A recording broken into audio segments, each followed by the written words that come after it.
我有勇气，然后19年的时候，其实我也准备很久了，就跟老板讲说，我想要出一张母语的专辑。我那时候刚好读人要发片，所以就暂时把这个心情先压下来，然后等到读人片子发完的时候，那读人很辛苦，就是读人大概平均3年才发一张片，歌也大部分是我写的。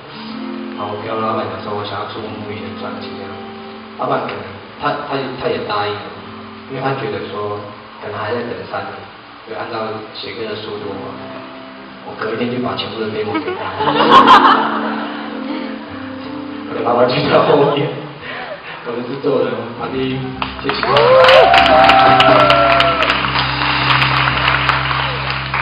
谢谢他给我机会出母语专辑。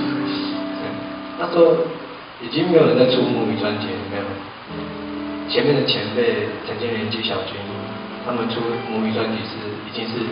2000年的事情了，中间隔了10年。然后知道很多原住民歌手都出来唱歌，可是就是没有人发一张全部用母语的专辑。我觉得很感谢那时候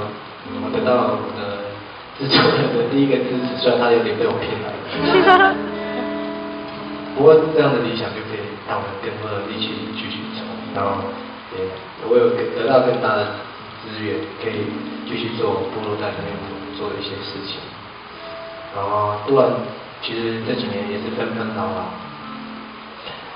除了青少年的教育问题以外，我觉得还有很多人很喜欢独兰。那我大概都很欢迎很多朋友来到独兰，我觉得我也愿意跟他分享。都兰的不管是自然景观或是人文的，像丰年祭原住民，但也有一些朋友我真的不太认识他们，可是他们有很大的力气、很大的力量，他们可能甚至有很多钱，可以把整个都兰的土地都买走。然后我不晓得，因为我不认识他们，所以我好害怕，怕他们不了解都兰，然后就买了一块地，然后他们也有他们自己理想。可是我不太愿意见到这么好的自然景观，